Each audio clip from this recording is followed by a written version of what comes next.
Qu'est-ce qui fait la différence entre un leader et un suiveur? Est-ce le charisme, l'intelligence, la confiance, la vision? Ou est-ce quelque chose de plus profond, de plus intérieur, de plus stoïque? Dans ce monde turbulent et incertain, où les crises, les conflits et les changements sont monnaie courante, comment pouvez-vous rester calme, rationnel et efficace face aux difficultés? Comment pouvez-vous inspirer, influencer et motiver les autres à faire de même? Comment pouvez-vous devenir un leader stoïque? Le stoïcisme est une philosophie ancienne qui nous enseigne à vivre en harmonie avec la nature, à contrôler ce qui dépend de nous et à accepter ce qui ne dépend pas de nous, à agir avec vertu, sagesse, courage et justice, à être heureux et libre, quelles que soient les circonstances extérieures. Le stoïcisme a été pratiqué par certains des plus grands leaders de l'histoire, comme Marc Aurèle, Sénèque, Épictète, César, Napoléon, George Washington, Nelson Mandela, et bien d'autres. Dans cette vidéo, nous allons vous montrer comment vous pouvez appliquer les principes stoïciens dans votre vie personnelle et professionnelle, pour devenir un leader stoïque. Vous apprendrez à développer votre force intérieure et votre résilience face aux obstacles. Gérer vos émotions et vos pensées de manière constructive et positive. Prendre des décisions éclairées et rationnelles, sans vous laisser influencer par les opinions ou les pressions des autres. Communiquer efficacement et respectueusement avec les autres, en les écoutant, en les comprenant et en les persuadant. Cultiver votre caractère et votre intégrité, en agissant selon vos valeurs et vos principes. Créer une vision claire et inspirante pour vous-même et pour les autres, en alignant vos actions avec votre but. Améliorer continuellement votre connaissance de soi et votre sagesse, en apprenant de vos expériences et de vos erreurs. C'est la grande récompense que vous obtiendrez à la fin de cette vidéo. Mais ne vous inquiétez pas, il y aura aussi plusieurs mini-récompenses tout au long de la vidéo, pour vous garder intéressé et motivé.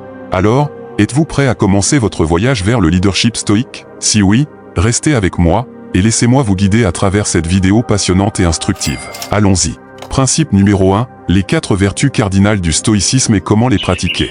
Le stoïcisme repose sur 4 vertus fondamentales, qui sont la sagesse, le courage, la justice et la tempérance. Ces vertus sont considérées comme des qualités universelles, qui peuvent être cultivées par tout le monde, indépendamment de leur culture, de leur religion ou de leur statut social. Elles sont aussi des guides pour l'action, qui nous aident à choisir ce qui est bien et à éviter ce qui est mal. Voyons comment vous pouvez pratiquer ces vertus dans votre vie de leader. La sagesse est la capacité de juger correctement les choses, de distinguer ce qui est en notre pouvoir de ce qui ne l'est pas, de comprendre les causes et les conséquences de nos actions, de savoir ce qui est bon pour nous et pour les autres, de faire preuve de bon sens et de discernement. Pour pratiquer la sagesse, vous devez être curieux, humble, ouvert d'esprit, rationnel, et apprendre de vos expériences. Vous devez aussi vous informer, vous former, vous cultiver, et chercher à vous améliorer constamment. Vous devez aussi être attentif à vos pensées, à vos émotions, à vos motivations, et à vos biais, et les remettre en question si nécessaire. Vous devez aussi écouter les opinions et les conseils des autres, sans les suivre aveuglément, mais en les évaluant avec votre propre raison. Enfin, vous devez être prudent, mesuré, et réfléchi dans vos décisions, et ne pas agir sous l'impulsion ou la pression.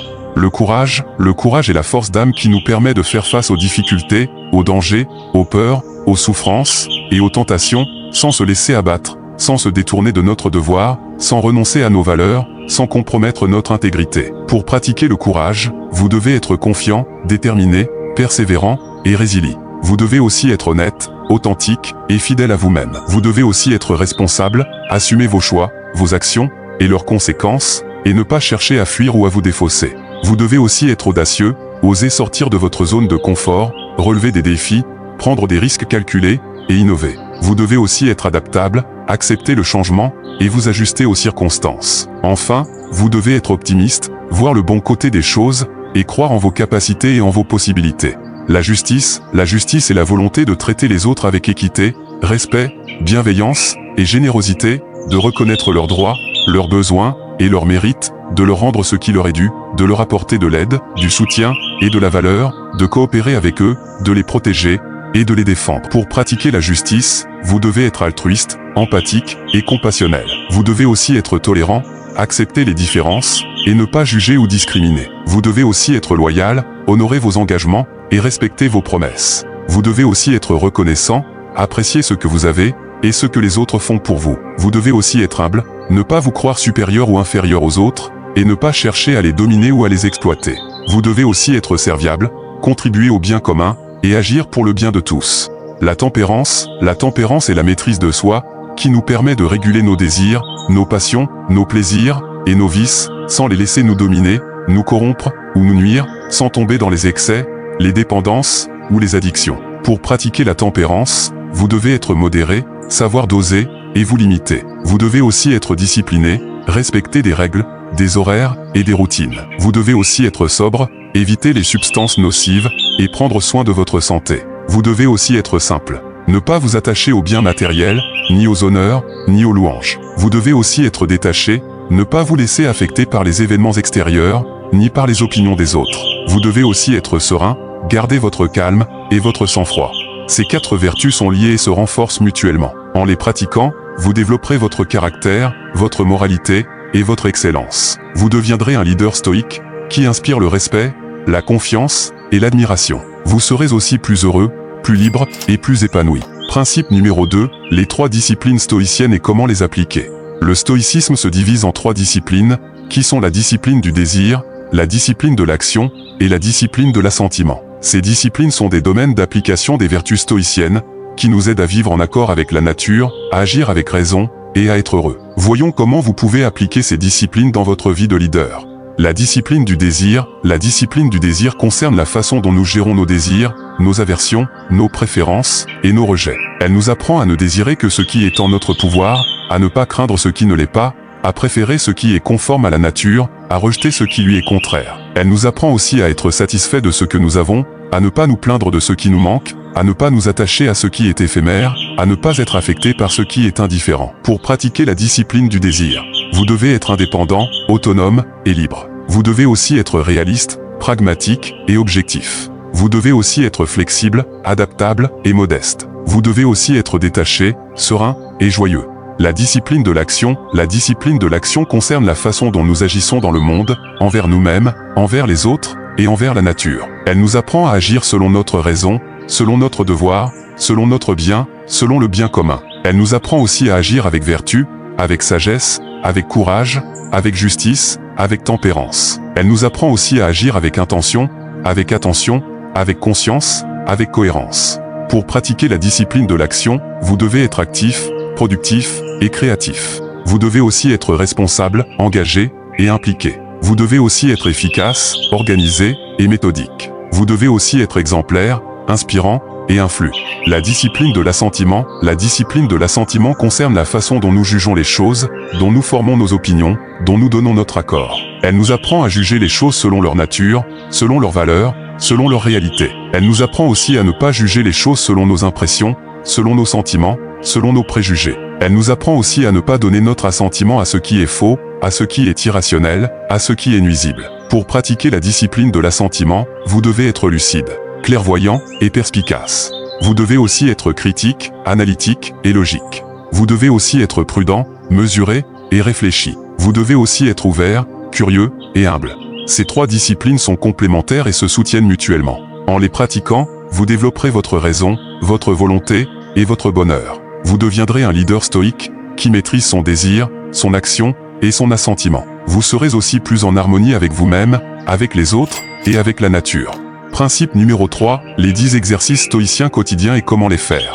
Le stoïcisme n'est pas seulement une théorie, mais aussi une pratique. Pour devenir un leader stoïque, il ne suffit pas de connaître les principes et les disciplines stoïciennes, il faut aussi les mettre en œuvre dans sa vie quotidienne. Pour cela, il existe des exercices stoïciens, qui sont des techniques, des rituels ou des habitudes, qui nous aident à développer notre vertu, notre raison et notre bonheur. Voici 10 exercices stoïciens que vous pouvez faire tous les jours, pour devenir un meilleur leader et un meilleur être humain. L'exercice du matin consiste à se préparer mentalement à la journée qui commence, en se rappelant les principes stoïciens, en se fixant des objectifs, en anticipant les difficultés, et en se motivant. Pour faire cet exercice, vous devez vous lever tôt, vous isoler dans un endroit calme, et vous poser les questions suivantes. Quelles sont les vertus que je veux pratiquer aujourd'hui? Quelles sont les actions que je veux accomplir aujourd'hui? Quels sont les obstacles que je risque de rencontrer aujourd'hui? Comment vais-je les surmonter? Quelles sont les raisons pour lesquelles je suis heureux et reconnaissant aujourd'hui? Cet exercice vous permettra de commencer la journée avec clarté, confiance et sérénité. L'exercice du soir consiste à faire le bilan de la journée qui se termine, en évaluant ses actions, ses pensées, ses émotions et ses résultats, en reconnaissant ses réussites, ses erreurs et ses progrès, et en se félicitant, se corrigeant et se pardonnant. Pour faire cet exercice, vous devez vous coucher tôt, vous relaxer dans votre lit, et vous poser les questions suivantes. Quelles sont les vertus que j'ai pratiquées aujourd'hui? Quelles sont les actions que j'ai accomplies aujourd'hui? Quels sont les obstacles que j'ai rencontrés aujourd'hui? Comment les ai-je surmontés? Quelles sont les raisons pour lesquelles je suis heureux et reconnaissant aujourd'hui? Cet exercice vous permettra de terminer la journée avec satisfaction, gratitude et tranquillité. L'exercice de la méditation. L'exercice de la méditation consiste à se concentrer sur sa respiration, son corps ou un objet, en écartant les pensées parasites, les distractions et les émotions négatives, en se focalisant sur le présent et en se connectant à sa nature profonde.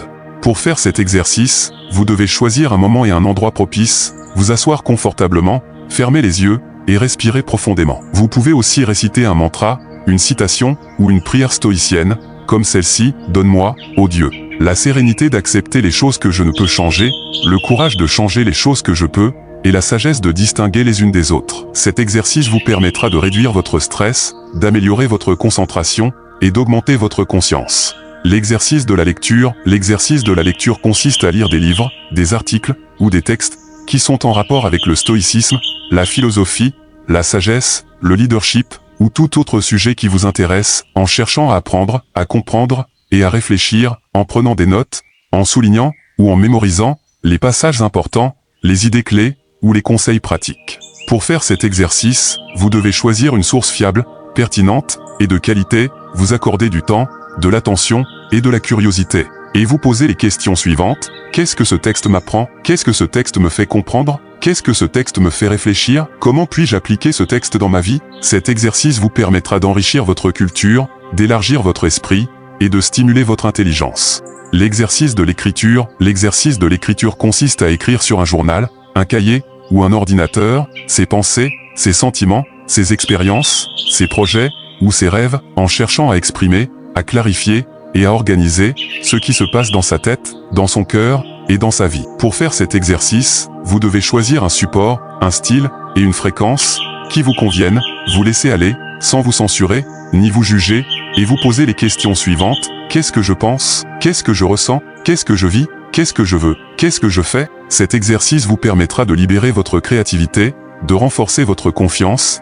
et de développer votre authenticité. L'exercice de la visualisation. L'exercice de la visualisation consiste à imaginer mentalement des scénarios, des situations ou des événements qui sont liés à nos objectifs, à nos rêves ou à nos craintes, en cherchant à les rendre les plus réalistes, les plus détaillés et les plus vivants possibles, en utilisant tous nos sens, nos émotions et nos actions. Pour faire cet exercice, vous devez choisir un moment et un endroit propice, vous détendre, fermer les yeux et vous laisser emporter par votre imagination. Vous pouvez aussi utiliser des supports, comme des images, des sons ou des musiques, pour vous aider. Vous pouvez aussi visualiser des scénarios positifs, pour vous motiver, vous inspirer et vous réjouir, ou des scénarios négatifs, pour vous préparer, vous adapter et vous renforcer. Cet exercice vous permettra de stimuler votre motivation, d'améliorer votre performance et de réduire votre anxiété. L'exercice de la réflexion. L'exercice de la réflexion consiste à se poser des questions, à se remettre en question, à se challenger, à se confronter, à se provoquer, à se surprendre, à se dépasser, à se transformer. Pour faire cet exercice, vous devez choisir des questions qui vous intéressent, qui vous intriguent, qui vous dérangent, qui vous font réfléchir, qui vous font grandir. Vous pouvez aussi choisir des questions qui sont en rapport avec le stoïcisme, la philosophie, la sagesse, le leadership ou tout autre sujet qui vous intéresse. Vous pouvez aussi choisir des questions qui sont générales, personnelles, professionnelles ou existentielles. Vous devez aussi répondre à ces questions avec honnêteté, sincérité et profondeur, sans vous censurer, ni vous juger, ni vous mentir. Vous devez aussi être prêt à changer d'avis, à reconnaître vos torts, à admettre vos limites, à accepter vos contradictions. Cet exercice vous permettra de développer votre connaissance de soi, votre esprit critique et votre sagesse. L'exercice de la contemplation. L'exercice de la contemplation consiste à observer attentivement la nature, le monde, la vie, en cherchant à en apprécier la beauté, la complexité, la diversité, la harmonie, la sagesse. Pour faire cet exercice, vous devez choisir un objet, un paysage, un phénomène, un être vivant, qui vous attire, qui vous fascine, qui vous émerveille, qui vous inspire. Vous devez aussi vous immerger dans cet objet, en le regardant, en l'écoutant, en le touchant, en le sentant, en le goûtant, en le ressentant. Vous devez aussi vous émerveiller de cet objet, en le remerciant, en le louant, en le célébrant, en le respectant, en le protégeant. Vous devez aussi vous identifier à cet objet, en vous sentant relié, en vous sentant uni, en vous sentant partie, en vous sentant tout. Cet exercice vous permettra de développer votre sensibilité, votre gratitude et votre spiritualité. L'exercice de la conversation. L'exercice de la conversation consiste à échanger avec les autres, à partager ses idées, ses opinions, ses expériences, ses projets ou ses rêves, en cherchant à écouter, à comprendre et à persuader, en utilisant un langage clair, précis et respectueux. Pour faire cet exercice, vous devez choisir des interlocuteurs qui sont intéressants, qui sont compétents, qui sont bienveillants, qui sont ouverts. Principe numéro 4, les 5 citations stoïciennes inspirantes et comment les utiliser. Le stoïcisme est une source inépuisable de sagesse, de motivation et d'inspiration. Les philosophes stoïciens ont laissé derrière eux des écrits, des lettres, des discours, qui sont remplis de citations, de proverbes, de maximes, qui nous parlent encore aujourd'hui, qui nous touchent encore aujourd'hui, qui nous guident encore aujourd'hui. Voici 5 citations stoïciennes que vous pouvez utiliser dans votre vie de leader, pour vous rappeler les principes et les disciplines stoïciennes, pour vous encourager, pour vous conseiller, pour vous éclairer. Je vais vous expliquer le sens, la portée et l'application de chaque citation, et vous donner des exemples concrets de situations où vous pouvez les utiliser. Citation 1. Ne demande pas que les choses arrivent comme tu le veux, mais veuille qu'elles arrivent comme elles arrivent, et tu couleras des jours heureux. Épictète. Cette citation nous enseigne la discipline du désir, qui consiste à accepter les choses qui ne dépendent pas de nous, à ne pas nous attacher à nos attentes, à nos envies, à nos craintes, à ne pas nous laisser affecter par les événements extérieurs, à ne pas nous plaindre, à ne pas nous révolter, à ne pas nous désespérer. Elle nous enseigne aussi à être satisfait de ce que nous avons, à être reconnaissant de ce qui nous arrive, à être heureux de ce qui est, à être libre de ce qui n'est pas. Elle nous enseigne enfin à être en harmonie avec la nature, à suivre son cours, à respecter son ordre, à admirer sa sagesse, à faire partie de son tout. Vous pouvez utiliser cette citation quand vous faites face à des difficultés, des obstacles, des échecs, des déceptions, des frustrations, des regrets, des remords, des pertes, des souffrances, des malheurs. Vous pouvez aussi l'utiliser quand vous avez des projets, des rêves, des ambitions, des désirs, des aspirations, des espérances, des attentes, des exigences, des revendications, des besoins. Vous pouvez aussi l'utiliser quand vous voulez vous détacher, vous relaxer, vous apaiser, vous réjouir, vous épanouir, vous libérer. Citation 2. La première règle est de garder un esprit calme. La seconde est de regarder les choses avec attention et de les prendre pour ce qu'elles sont. Marc Aurèle. Cette citation nous enseigne la discipline de l'action, qui consiste à agir selon notre raison, selon notre devoir, selon notre bien, selon le bien commun. Elle nous enseigne aussi à agir avec vertu, avec sagesse, avec courage, avec justice, avec tempérance. Elle nous enseigne aussi à agir avec intention, avec attention, avec conscience, avec cohérence. Elle nous enseigne enfin à agir dans le présent, à ne pas nous laisser distraire par le passé ou le futur, à ne pas nous laisser influencer par les opinions ou les pressions des autres, à ne pas nous laisser corrompre par les plaisirs ou les vices. Vous pouvez utiliser cette citation quand vous devez prendre des décisions, des choix, des engagements, des responsabilités, des risques, des initiatives, des actions. Vous pouvez aussi l'utiliser quand vous devez résoudre des problèmes, des conflits, des dilemmes, des énigmes, des mystères, des casse-têtes. Vous pouvez aussi l'utiliser quand vous voulez vous concentrer, vous organiser, vous planifier, vous structurer, vous ordonner, vous réguler. Citation 3. Ne dis pas que tu as trouvé la vérité, mais plutôt que tu as trouvé une vérité. Khalil Gibran. Cette citation nous enseigne la discipline de l'assentiment, qui consiste à juger les choses selon leur nature, selon leurs valeurs, selon leur réalité. Elle nous enseigne aussi à ne pas juger les choses selon nos impressions, selon nos sentiments, selon nos préjugés. Elle nous enseigne aussi à ne pas donner notre assentiment à ce qui est faux, à ce qui est irrationnel, à ce qui est nuisible. Elle nous enseigne enfin à être humble, à reconnaître que nous ne savons pas tout, que nous pouvons nous tromper, que nous pouvons changer d'avis, que nous pouvons apprendre des autres. Vous pouvez utiliser cette citation quand vous exprimez vos opinions, vos convictions, vos croyances, vos certitudes, vos vérités, vos dogmes, vos doctrines, vos idéologies. Vous pouvez aussi l'utiliser quand vous écoutez les opinions, les convictions, les croyances, les certitudes, les vérités, les dogmes, les doctrines, les idéologies des autres. Vous pouvez aussi l'utiliser quand vous voulez vous remettre en question, vous challenger, vous provoquer, vous surprendre, vous dépasser, vous transformer. Citation 4. Ce n'est pas ce qui nous arrive qui compte, mais la façon dont nous le vivons. Sénèque. Cette citation nous enseigne que nous avons le pouvoir de choisir notre attitude face aux événements de la vie, qu'ils soient bons ou mauvais, agréables ou désagréables, favorables ou défavorables. Elle nous enseigne aussi que nous pouvons transformer les situations négatives en opportunités positives, en les considérant comme des occasions d'apprendre, de grandir, de progresser, de nous améliorer. Elle nous enseigne enfin que nous pouvons être heureux, quelles que soient les circonstances, en nous concentrant sur ce qui dépend de nous, en appréciant ce que nous avons, en vivant selon nos principes. Vous pouvez utiliser cette citation quand vous vivez des moments difficiles, des épreuves, des crises, des revers, des accidents, des maladies, des deuils, des ruptures. Vous pouvez aussi l'utiliser quand vous vivez des moments heureux, des succès, des victoires, des récompenses, des cadeaux, des surprises, des rencontres, des amours. Vous pouvez aussi l'utiliser quand vous voulez vous adapter, vous réinventer, vous transformer, vous épanouir, vous libérer.